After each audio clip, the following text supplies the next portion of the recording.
गो बोलता हूँ सर।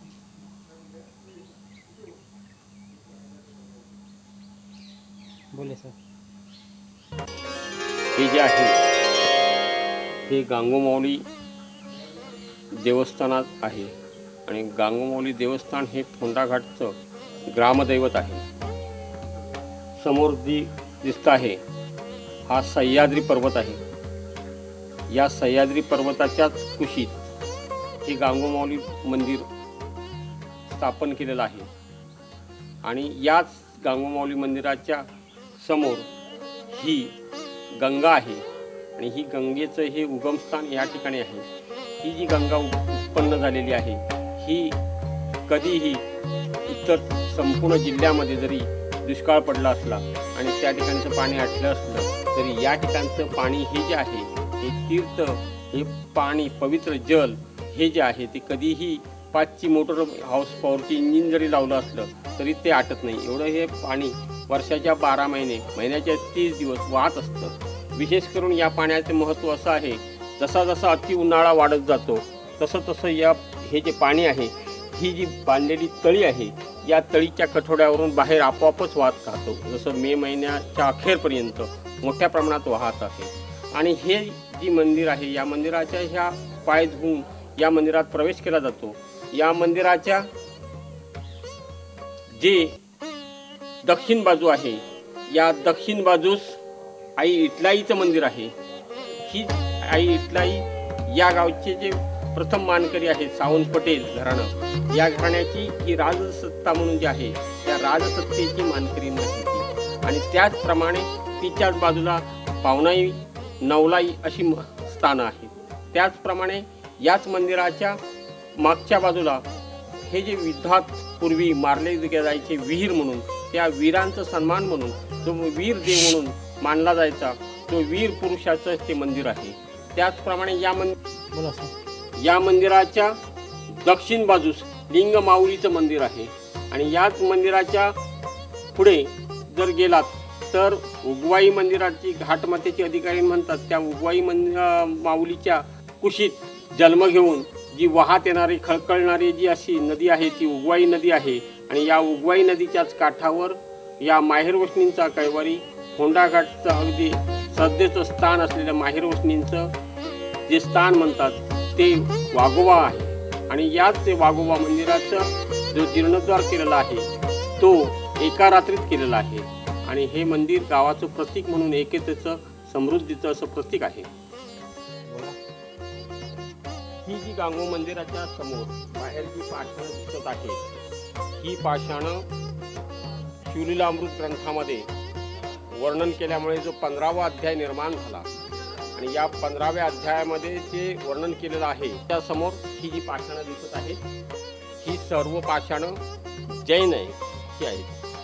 पूर्वी जैन धर्माचा मोठ्या प्रमाणात प्रसार झाला आणि जैन धर्माचा मोठ्या प्रमाणात प्रसार झाला आणि जैनांनी हिंदू धर्माची जी पाषाणं हिंदू मंदिरात होती ती बाहेर काढून त्या ठिकाणी जैन धर्माची पाषाणं स्थापन केली आणि त्यावेळी ही जी पौराणिक कथा आहे की या ठिकाणी सत्य आहे ते जैनांनी मोठ्या प्रमाणात आपलं स्तोम माजवलं आणि त्या स्तोंभाला आद्य शंकराचार्यांच्या रूपाने परमेश्वराने जन्म घेतला आणि त्या आद्य शंकराचार्यांचं आणि जैन ऋषींचं एक भाषण झालं आणि त्याच्यातून त्यांनी ही पाषाणं त्या जैन धर्माना बसवलेली होती ती पाषाणं त्यांनी बाहेर काढून आपली पुन्हा हिंदू धर्माची पाषाणं स्थापन केली आणि म्हणून त्यावेळी त्या जैन ऋषींनी जो वर मागितला आद्य शंकराचार्यांकडे तो वर तो मागितला तो ज्या ठिकाणी ग्रामदेवतेची स्थापना असेल ज्या ठिकाणी ग्रामदेवतेला सांगणं गाराणं घालायचं असेल त्या ठिकाणी माझं नाव पहिलं घ्यावं आणि तदनंतरच त्या ग्रामदेवतेचं घ्यावं अशा पद्धतीचा वर मागून त्या आद्य शंकराचार्यांकडून मौंडन ऋषींनी घेतलेला आहे आणि तो आज चालू आहे आणि म्हणूनच ज्या ठिकाणी ग्रामदेवता आहे त्या ठिकाणी ग्रामदेवतेच्या स्थानामध्ये ज्यावेळी गाराणं घातलं जातं त्यावेळी जैना ब्राह्मणा 5 पूर्वी 12 11 अनासिद्ध पूर्व मर्यादा अशा पद्धतीचं गाऱ्हाणं घातलं जातं. आता जे बाळासाहेब पटेल इथले मानकरी आहेत त्यांनी जी माहिती दिली त्याप्रमाणे हे देऊळ गांगोचं आहे. या फोंडाघाट हे जे सह्याद्रीच्या रांगेच्या कुशीत बसलेलं गाव आहे त्याचे ग्रामदैवत आहे हे गांगो आणि खाली आहे ती माऊली अशी दोन प्रमुख देवळं आहेत. ह्या देवळाच्या तसं त्यांनी सांगितलं ते लिंगाचं देऊळ आहे. तिथे स्त्रियांना जायला बंदी आहे, फक्त पुरुषच जाऊ शकतात. ह्या बाजूला इटलाईचं देऊळ आहे. तसंच एक टुरिझमच्या हिशोबाने याच्या मागे माकडवन आहे. माकडवनाच्या खाली ते वाघोबाची राय आहे. जसं त्यांनी सांगितलं की एका रात्रीत ते बांधलेलं देऊळ आहे वाघोबाची राय. आणि ते इकडच्या माहेरवाशिनींना पूर्वीची दंतकथा अशी आहे की त्या जेव्हा माहेरवाशिनी माहेर येऊन सासरवाडीला जाताना हा वाघोबा त्यांना सोडायला जायचा, त्यांचं राखण करायचं. त्यामुळे त्या देवस्थानाचं महत्त्वाचं आहे ह्या गावच्या ग्रामदेवतेमध्ये अशी ही दंतकथा आहे. आणि आता अजूनही त्याचं पालन केलं जाते अशी आख्यायिका आहे. बाबा पटेल या नावाने मला ओळखतात. मी जवळजवळ राजकीय जीवनामध्ये आणि सामाजिक जीवनामध्ये 20 वर्षे काम केलं आहे. काही त्या वेळेला खूप चांगले प्रसंग पाहिले आहेत, काही वाईट प्रसंग पाहिलेले आहेत. त्याप्रमाणे हा चांगला प्रसंग म्हणजे कुठला की 3 वर्षानंतर जो गोंधळ होतो तो अतिशय मानण्यासारखा आहे. देवाचा आमचा गोंधळ, तो देवीचा गोंधळ होतो. त्याला गोंधळ म्हणतात, पण आमच्या याला गोंधळ यात्रा म्हणतात. ह्या गोंधळामुळे आजूबाजूच्या गावचे लोक, पाहुणे सोयरे, तुमच्या आया बहिणी, माहेरवसनी पोटी भरण्यासाठी म्हणून, देवाचं दर्शन घेण्यापासून त्याचा आशीर्वाद घेण्यासाठी म्हणून या ठिकाणी येतात. आणि त्यामुळे या दिवसाला अत्यंत महत्त्वाचं असं एक भूमिका आहे त्यामागची. आणि ही भूमिका पाहण्यासाठी अत्यंत लोक आतुर झालेले असतात. आपली देवी आहे ना, ह्याच्यामध्ये सांगायचं झालं तर माहेरवसनीने बोललेलं कुठलंही वचन दिलेलं असेल तर ते पूर्ण करण्याची ताकद त्या देवीमध्ये आहे.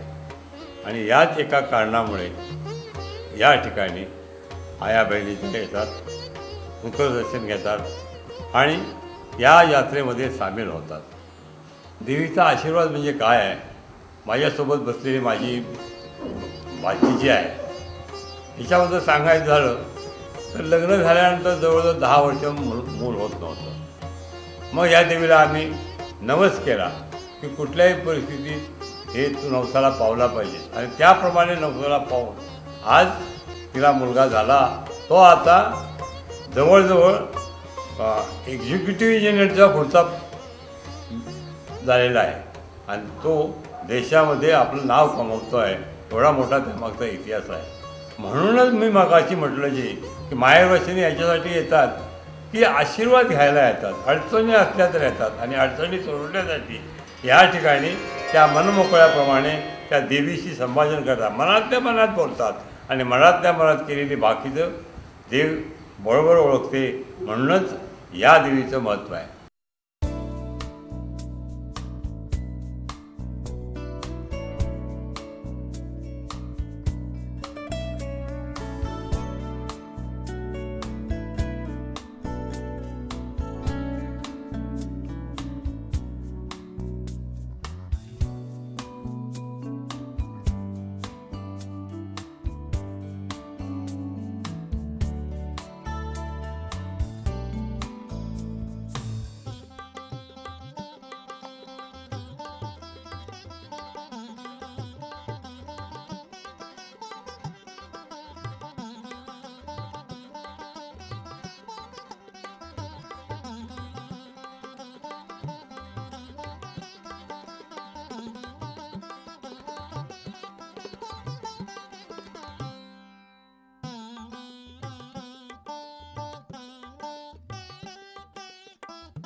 हे जे देवस्थान आहे त्या देवस्थानाचं नाव आहे पाचोबा देवस्थान. हे एक जागृत देवस्थान म्हणून ओळखलं जातं. संपूर्ण सिंधुदुर्ग जिल्ह्यामध्ये हे जे देवस्थान आहे हे नवसाला पावणारं म्हणून या पाचोबा देवस्थानाची ख्याती आहे. ज्यांना मुलं होत नाहीत, काही व्याधी असतात, अशा व्यक्ती या ठिकाणी येऊन नवशिक शब्द जोडतात आपल्या मनाने आणि आपल्या मनानेच या ठिकाणी फेडतात. हे जे देवस्थान आहे या ठिकाणी ह्या बाजूला ज्या पाळणी लावलेली आहेत ही लोकांनी नवस बोलूनच या ठिकाणी ही पाळण्याचं नवस फेडलेलं आहे. काही ठिकाणी काही लोक कोणी आपल्या हातापायाची दुखापत असेल काय असेल तर ती तयार करून त्या वस्तू घालतात. अशा पद्धतीने या ठिकाणी या देवस्थानाची ख्याती असलेले संपूर्ण सिंधुदुर्ग जिल्ह्यात त्याचप्रमाणे पश्चिम महाराष्ट्रातसुद्धा या ठिकाणी प्रसिद्ध देवस्थान म्हणून पाचोबा आहे. तुम्हाला या ठिकाणी असं दिसेल की या ठिकाणी अनेक लोकांनी कोल्हापूर जिल्ह्यातील सांगली जिल्ह्यातील लोकांनी आपापल्या पद्धतीने यावर ठिकाणी काही नवस बोललेले आहेत. परतफेडसुद्धा योग्य तऱ्हेने त्यांनी केलेली आहे. या देवस्थानाच्या पश्चिम दिशेला जो गाव आहे तो गाव करुळ म्हणून आहे. याच गावात कविवर्य आणि लेखक थोर साहित्यिक मधु मंगेश कर्णिकारांचा जन्म झालेला आहे आणि त्यांचे हे जन्मस्थान आहे. शिवाजी महाराजांनी गड किल्ले जे निर्माण केले त्यातील शिवगड नावाचा जो किल्ला आहे हा फोंडा आणि घोणसरीच्या हद्दीवरती डोंगरात आहे. त्या ठिकाणी त्या बाजूलाच जे स्थान आहे ते गगनगिरी महाराजांची, ज्यांनी गगनगिरी महाराजांनी पहिली सगळ्यात महत्त्वाची जी तपश्चर्या केली, ज्या ठिकाणी त्यांना सिद्धी प्राप्त झाली, ती सिद्धी प्राप्त झाली ते जे झांजूचं पाणी म्हणून ओळखलं जातं ते स्थान आहे. सह्याद्रीच्या कुशीत वसलेल्या फोंडाघाटच्या ज्या ठिकाणी हद्दीचा समाप्त होतो आणि ज्या ठिकाणी डांबरेगावची चतुर्सीमा सुरुवात होते त्याचप्रमाणे कोंडियेगावची चतुर्सीमा सुरुवात होते आणि करुळगावची गावची चतुर्सीमेची सुरुवात होते.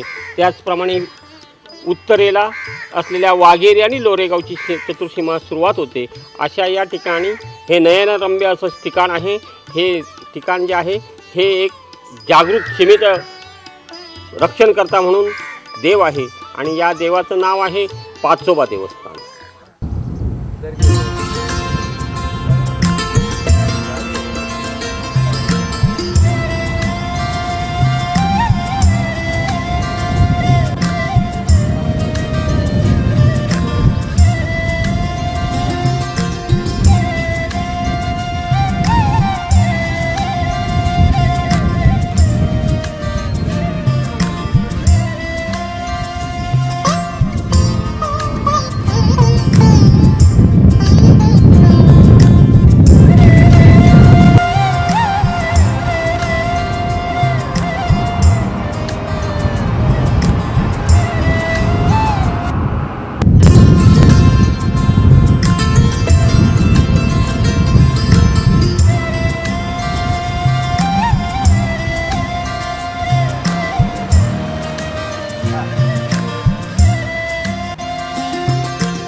माझ्या पाठीमागे उभं आहे हे उगवाई मंदिर आहे. हे फार पुरातन मंदिर आहे आणि या ठिकाणी ज्यावेळी हे फोंडाघाटचे वतनदार म्हणून सावंत पटेल राजस्थानवरून ज्यावेळी इकडे आले त्यावेळी त्याने आपल्याबरोबर काही दैवत्य आणलेली होती आणि 1206 सालापासून हे या 3 गावच्या सीमेवर पूर्वेला जो गाव आहे तो हसना हा कोल्हापूर जिल्ह्यातला आहे. त्याचप्रमाणे त्याच्या बाजूलाच वसलेला हा वलवण गाव आहे आणि या वलवण गावसुद्धा कोल्हापूर जिल्ह्यातील आहे. हे कोल्हापूर संस्थांच्या हद्दीतले गाव आहे. त्याचप्रमाणे पश्चिमेला फोंडाघाट आहे. हा फोंडाघाट पूर्वी बावडा संस्थांमध्ये होता. त्याच्या फोंडाघाटच्या उत्तर दिशेला दक्षिण दिशेला जे गाव आहे हे सगळे सावंतवाडी संस्थांमध्ये होते आणि हे सावंतवाडी संस्थांमध्ये असताना 2 गावच्या या संस्थानांच्या ह्याच्यावरच या गावच्या उत्तरेला शिवगड आहे आणि हा शिवगड प्राचीन काळापासून मराठे सरदारांच्या आधिपत्याखाली कोल्हापूर संस्थांच्या आधिपत्याखाली होता आणि या गावचे हे जे मानकरी आहेत, या गावाची ही जी उगवाई देवी आहे, या उगवाई देवीचे मानकरी म्हणून हे दाजीपूरचे वर्धेकर सावंत पाटील आता लावतात आणि हे वर्धेकर सावंत आहेत आणि या गावची ह्या देवाची पूजा अर्चा मानपान सगळा जो आहे तो या गावच्या या लोकांचा आहे आणि या ठिकाणी पूजा अर्चा करून या ठिकाणी 3 वर्षांनी जसा फोंडाघाटचा माऊलीचा मंदिराचा जसा देवीचा गोंधळ होतो तसाच या ठिकाणी सुद्धा दर 3 वर्षांनी या उगवाई देवीचा गोंधळ घातला जातो आणि म्हणजे भाऊ कर्नल केशवराव यांनी ह्या बांधला. हे समोर दिसणारे जे मंदिर आहे या मंदिरात पूर्वाभिमुख आहे. पूर्वेकडे तोंड करून आई उगवाई या घाट माथ्यावर उभी आहे, स्थापन केलेली आहे आणि ही सुमारे इसवी सन 1206 सालामध्ये या मंदिराची स्थापना झालेली आहे. त्यानंतर या मंदिराचा जो जीर्णोद्धार केलेला आहे हे कोल्हापूरचे संस्थानिक छत्रपती शाहू महाराजांचेच जनतेचा राजा म्हणून ज्यांनी नाव लौकिक केलेले त्याच घराण्यातले केशवराव कर्नल यांनी या मंदिराचा जीर्णोद्धार केलेला आहे. बोला. हा जो पश्चिमेकडचा संपूर्ण हा हद्द दिसत आहे, सह्याद्रीच्या रांगा दिसत आहे. ह्या संपूर्ण सह्याद्रीच्या रांगा ह्या ज्या आहेत त्या फोंडा घाटामध्ये विसावलेल्या आहेत आणि हा जो घाट आहे हा संपूर्ण फोंडा घाटचा कोल्हापूरकडे जाणारा मार्ग आहे जो तळ कोकणातून वरती येऊन फोंडा घाटातून हा दाजीपूर जे महाराष्ट्रातील सर्वात पहिलं आणि फार जुनं असं जे अभयारण्य स्थापित झालं हेच ते अभयारण्य आहे आणि हे महाराष्ट्रातलं पहिलं अभयारण्य म्हणून घोषित झालेलं आहे. आणि याच ठिकाणी आई उगवाईच्या कुशीत या उगवाई नदीचा हा प्रवाह सुरू झाला आणि इथं उगमस्थान झालं आणि ही पुढे वाहत वाहत वाहत अशी ही फोंडाघाटच्या गावातून पुढे कोंडिये करूळ अशी जाऊन समुद्राला मिळते आणि त्याच पुढे तिचं खाडीत रूपांतर होतं. ही आचऱ्याची खाडी म्हणून पुढे तिचं रूपांतर होतं.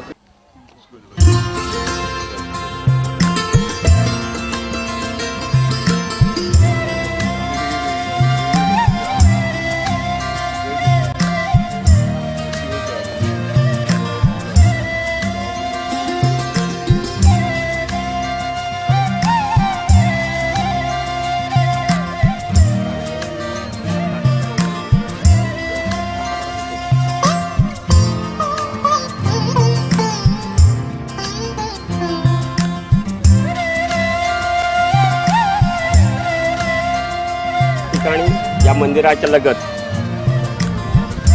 शिव कालावधीपासून जो घोड्यांची वाट म्हणून निर्माण केली गेली त्याच्यानंतर कालांतराने त्याच्यात बदल करून ती रस्ता म्हणून निर्माण केल्या आणि तोच जो आहे तो याच मंदिराच्या लगतून खाली माकडवन लमानतळ इथून तो खाली गांगोवाडी या परिसरातून गांगोवाडीच्या परिसरातून तो कुळाचं देऊळ कुळाचे वाडी त्याचबरोबर फोंडा आत्ताचे जे एस.टी. स्टँड आहे त्या एस.टी. स्टँडवरून तो कोंडियातून करुळातनं खाली तो उमरट या जाऊन पोचतो असं आणि त्याचबरोबर तो जो आत्ता नवीन NH-17 राष्ट्रीय महामार्ग क्रमांक याला जाऊन तो मिळालेला आहे उमरट या ठिकाणी.